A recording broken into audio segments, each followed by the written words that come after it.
Good afternoon everyone, कैसे हैं आप सब। आज हम करेंगे साउंड चैप्टर का अपना फर्स्ट पार्ट।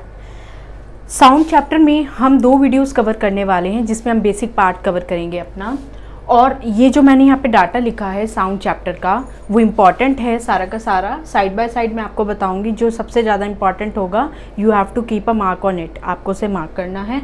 और ये चीज़ें जो जितनी भी डेफिनेशन यहाँ पे लिखी हैं with diagram, you should know each and every, but in brief, इतना ज़्यादा डिटेल में जाने की ज़रूरत नहीं है। देखिए साउंड में जैसे लाइट को आपको मीडियम नहीं चाहिए ट्रेवल करने के लिए, बट साउंड को क्या चाहिए, मीडियम चाहिए। ठीक है, without medium sound can not travel. ठीक है, अब साउंड आपका जो है मैकेनिकल वेव है। मैकेनिकल वेव भी आपकी 2 टाइप की होती हैं, लॉन्गिट्यूडनल एंड ट्रांसवर्स। लेकिन ये कौन सी है, लॉन्गिट्यूडनल वेव। ठीक है, ट्रांसवर्स वेव का मतलब क्या है कि आपका क्या है, उसमें 90 डिग्री का आपका एंगल बनेगा, बट इसमें आपका 90 डिग्री का एंगल नहीं बनेगा लॉन्गिट्यूडनल वेव में। अब हम कुछ पॉइंट्स यहाँ पे कवर करने वाले हैं। Sound travel in solid, liquid and gas. Sound, आप जैसे मैंने आपको बोला था कि साउंड के लिए मीडियम चाहिए, तो वो तीनों ही मीडियम में यहाँ पे कवर हो सकता है, that is solid, liquid, gas. लेकिन सबसे ज़्यादा जो साउंड की वैल्यू आएगी, जो सबसे ज़्यादा साउंड की जो आवाज़ आएगी वो किस में आएगी, सॉलिड में, उससे कम लिक्विड में, उससे कम गैस में। ठीक है, ये इंपॉर्टेंट है। जो कंसेप्चुअल पॉइंट ऑफ व्यू से क्वेश्चन आपसे पूछा जा सकता है कि अगर मीडियम चाहिए तो जो हमारा मीडियम है सॉलिड, लिक्विड, गैस का, उसमें से सबसे ज़्यादा ट्रेवल किस में करती है या सबसे कम किस में करती है, ये क्वेश्चन यहाँ से पूछा जा सकता है। ये कुछ इस तरह की लॉन्गिट्यूडनल वेव फॉर्म है। ये लॉन्गिट्यूडनल जो मैंने आपको बताया था उसकी वेव फॉर्म है।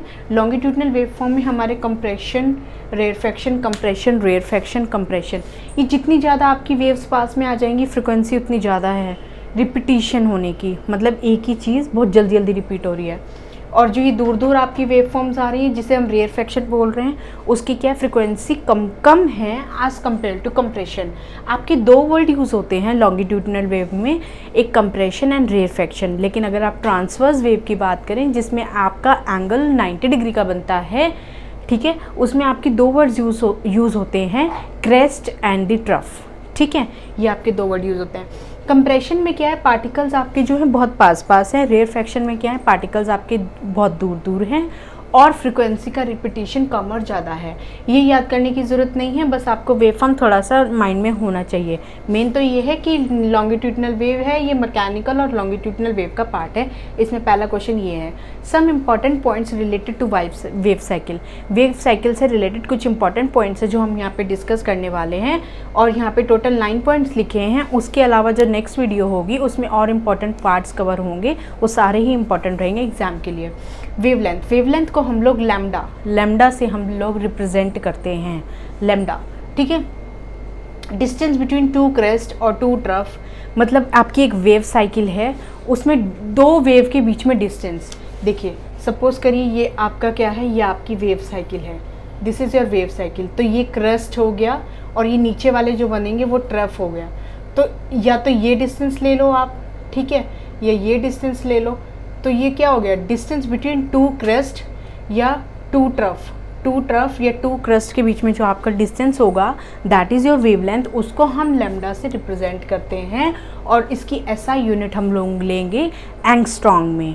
ठीक है, एंगस्ट्रॉन्ग में हम लोग SI यूनिट लेंगे। अगर हम नैनोमीटर की बात करें और एंगस्ट्रॉन्ग की बात करें, नैनो में हमारी पावर होगी 10 की पावर -9, लेकिन एंगस्ट्रॉन्ग में हमारी होगी -10। पावर जो रहेगी वो -10 रहेगी। ठीक है, तो हमारा -10 और -9 की पावर में अगर हम कंपेयर करें तो -9 वाली वैल्यू हमारी बड़ी रहेगी एज़ कम्पेयर टू दी -10 वाली वैल्यू, यानी कि नैनोमीटर के हिसाब से हमारी एंगस्ट्रॉन्ग की वैल्यू क्या रहेगी, वो छोटी रहेगी। उसके बाद एम्पलीट्यूड क्या होगा, amplitude is the maximum height. ये आपकी कितनी ऊंची आपकी क्रस्ट है या कितनी ऊंची आपकी ये वाला जो ये डिस्टेंस है, ये ट्रफ है, वो आपका एम्पलीट्यूड रहेगा, हाइट रहेगी। Maximum height of a cycle, कितनी ऊंची तक आपकी जो है वेव फॉर्म गई है, वो आपका क्या रहेगा, एम्पलीट्यूड रहेगा। फ्रीक्वेंसी को रिप्रेजेंट करते हैं हम लोग इस सिंबल से। फ्रीक्वेंसी को हम लोग रिप्रेजेंट करते हैं कुछ इस सिंबल से, हम लोग रिप्रेजेंट करते हैं। ठीक है, और repetition after regular interval of time. जितनी ज़्यादा फ्रिक्वेंसी होगी यानी कि उतनी तेज़ी से आपका काम जल्दी रिपीट हो रहा है रेगुलर इंटरवल ऑफ टाइम के बाद। ठीक है, जैसे हम आपकी वेव फॉर्म बात करें, यहाँ पे आपके जो पार्टिकल्स हैं बहुत क्लोज हैं, यानी कि बहुत जल्दी रिपीटिशन हो रही है, लेकिन यहाँ पे थोड़ा धीरे हो रहा है as compare to compression rarefaction में। तो फ्रिक्वेंसी इसकी ज़्यादा हुई कंप्रेशन की as compare to the rarefaction. Fine. ऐसा unit of frequency is hertz. ठीक है, और देखिए इसका फॉर्मूला क्या होगा, F = 1/T। Frequency inversely proportional होएगी टाइम पीरियड के, फ्रिक्वेंसी इन्वर्सली प्रोपोर्शनल होगी टाइम पीरियड के। ये जो आपका छोटा सा फॉर्मूला है ये न्यूमेरिकल्स में यूज़ होगा, आपको यूज़ करने के लिए एग्जाम्पल्स न्यूमेरिकल्स के लिए आएगा एग्जाम्स में। फ्रिक्वेंसी = 1/T, और 1/T को हम लोग क्या लिख सकते हैं, सेकेंड इन्वर्स 1/2, और ऊपर जाके आपका सेकंड क्या हो जाएगा, सेकंड इन्वर्स। तो आपकी दो यहाँ पे फ्रिक्वेंसी की ऐसा यूनिट होगी, that is the hertz and the second inverse. Fine. देखिए अब यहाँ पे हमने लिखा टाइम पीरियड, यहाँ हमने लिखा था F = 1/T, यानी कि फ्रिक्वेंसी इन्वर्सली प्रोपोर्शनल है टाइम पीरियड के लिए, और यहाँ पे हमने लिखा T = 1/F, यानी कि चाहे टाइम को पहले ले लो चाहे फ्रिक्वेंसी को पहले ले लो, लेकिन दोनों क्या है, एक दूसरे के इन्वर्सली प्रोपोर्शनल है। अगर मैं आपको लैम्डा के बारे में, वेवलेंथ के बारे में रिलेशन बताऊं फ्रिक्वेंसी के साथ, तो वो भी आपका क्या रहेगा, वो भी आपका इन्वर्सली प्रोपोर्शनल रहेगा। लैम्डा भी आपका इन्वर्सली प्रोपोर्शनल रहेगा फ्रिक्वेंसी के साथ। ठीक है, और जब कभी हम एक मीडियम से दूसरे मीडियम में ट्रेवल करते हैं तो बहुत सारे पॉइंट हैं जो इफ़ेक्ट होंगे, लेकिन जो आपका फ्रिक्वेंसी वाला पार्ट है वो इफ़ेक्ट नहीं होगा। उसके बाद आपका यहाँ पे लाउडनेस, मतलब कितनी तेज़ आपकी आवाज़ आ रही है, ठीक है, चिल्लाने की, वो आएगा। Loudness is directly proportional to amplitude का स्क्वायर, और एम्पलीट्यूड क्या होगा, एम्पलीट्यूड आपका होगा मैक्सिमम हाइट, एम्पलीट्यूड आपका मैक्सिमम हाइट होगा, और लाउडनेस आपका डायरेक्टली प्रोपोर्शनल होगा एम्पलीट्यूड के स्क्वायर के साथ। उसके बाद पिच क्या है, कितनी आवाज़ में पतलापन है, तीखापन है, पिच। ठीक है, उसके बाद फीमेल्स की पिच ज़्यादा होगी as compare to males pitch, ये याद रखिएगा। ये कंसेप्चुअल क्वेश्चन यहाँ से अराइज हो सकता है कि पिच आपका किसका ज़्यादा होगा, वो 3-4 आपको एग्जाम्पल दे सकते हैं और आपसे ये पूछ सकते हैं कि किसका पिच आपका ज़्यादा होगा। अगर हम एक छोटे बच्चे की बात करें, फीमेल से भी एक छोटे बच्चे की बात करें, अगर वो रो रहा है, अगर वो चिल्ला रहा है, क्राई कर रहा है, तो उसकी आवाज़, उसकी पिच और भी कम होगी फीमेल्स के, जो कानों में चुभती है। अगर बच्चा रोने लगता है तो वो कानों में चुभने लगती है, क्योंकि आवाज़ बहुत पतली है, तीखी है। तो हम फीमेल्स से भी अगर बच्चे को कंपेयर करें तो वो उसकी आवाज़ में और भी ज़्यादा पिच वैल्यू हमें देखने को मिलेगी। ठीक है, ये आपका फॉर्मूला जो है इतना इम्पॉर्टेंट नहीं है, बट फिर भी आपको माइंड में होना चाहिए।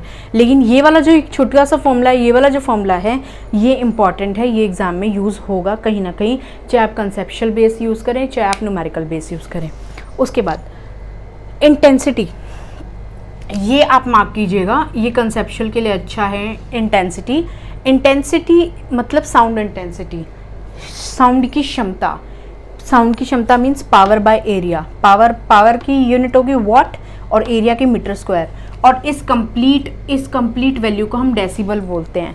यानी कि साउंड की हमारी जो वैल्यू है, साउंड इंटेंसिटी की जो हमारी ऐसा यूनिट है, दैट इज़ द डेसिबल, और डेसिबल को हम वॉट बाय मीटर स्क्वायर भी लिख सकते हैं। ठीक है, नॉइज़ पोल्यूशन, अगर 80 डेसिबल से ज़्यादा वैल्यू आपकी इंक्रीज़ हो जाएगी तो हम उस साउंड की कैटेगरी को नॉइज़ पोल्यूशन कैटेगरी के अंदर लिखेंगे। फाइन। देखिए, इको और रिवर्ब्रेशन, दोनों डेफिनेशन क्या हैं, दोनों डेफिनेशन इंटरलिंक्ड हैं। एक छोटा सा डिफरेंस है इको और इसमें रिवर्ब्रेशन में, दैट इज़ कि आपका डिस्टेंस कितना होना चाहिए। थोड़ा सा फ़र्क है, पर दोनों ही क्या है, डिस्टेंस का फ़र्क है। Time period is same, everything is same, but there is the only difference of the distance. ठीक है, मिनिमम और द मैक्सिमम डिस्टेंस। इको का मतलब क्या हो गया, गूंज, आवाज़ आपकी गूंज रही है। ठीक है, रूम में अगर सामान नहीं है या अगर सामान है, ठीक है, तो सामान भी क्या करते हैं, कुछ आपकी जो साउंड की वैल्यू है उसको अब्जॉर्व करते हैं। ठीक है, खाली रूम है तो आप देखेंगे जब उसमें आप बोलेंगे तो आवाज़ आपकी मतलब गूंजेगी। ठीक है, और कई बार आप क्या करेंगे, और भी खुले एरिया में जा रहे हैं, कहीं ओपन एरिया में जा रहे हैं, आप वहाँ पे हिली एरिया पे खड़े होकर जब चिल्लाएंगे बोलेंगे तो आपकी आवाज़ क्या करेगी, गूंजने लगेगी। ठीक है, तो एक तो बहुत खुला एरिया हो गया और एक आपका छोटा सा रूम हो गया। तो डिफरेंस क्या है, सिर्फ और सिर्फ डिस्टेंस का है कि आपको कितने एरिया में, अगर कम एरिया में हो रहा है तो उसको क्या बोलेंगे, ज़्यादा एरिया में हो रहा है तो उसको क्या बोलेंगे। ठीक है, देखिए रिफ्लेक्शन ऑफ साउंड मतलब साउंड का बार बार रिपीट होके आपके पास वापस आना, टकरा के वापस आना, दैट इज़ दी इको और रिवर्बरेशन, दोनों के लिए सेम डेफिनेशन है। If distance is minimum 17 metre, अगर डिस्टेंस आपका मिनिमम होना चाहिए 17 मीटर, यानी कि इको में बहुत ज़्यादा डिस्टेंस होना चाहिए आपका, 17 मीटर होना चाहिए या 17 मीटर से कितना भी ज़्यादा आप ऊपर बढ़ा के रख सकते हैं, तो इको में आपका डिस्टेंस ज़्यादा होना चाहिए और टाइम पीरियड कितना होना चाहिए, 0.1 सेकेंड का। ठीक है, ये आपका टाइम पीरियड होना चाहिए, रिपीटिशन ऑफ द साउंड के लिए टाइम पीरियड होना चाहिए 0.1 सेकेंड का। मतलब तभी तो आपको, वरना तो आपको क्लियर आवाज़ सुनेगी, लेकिन जल्दी जो अगर काम आपका होगा वो कम टाइम में तो होना चाहिए ना। Reverberation same as echo but distance should be less than 17 metre. अगर आप रूम का एग्जाम्पल लेंगे तो ये आपका रिवर्बरेशन हो गया। अगर आप ओपन एरिया का एग्जाम्पल लेंगे, ओपन एरिया का अगर आप एग्जाम्पल लेंगे, that comes under the category of the echo. ठीक है, रिवर्बरेशन में क्या होगा, same as echo but distance should be less than 70 metre.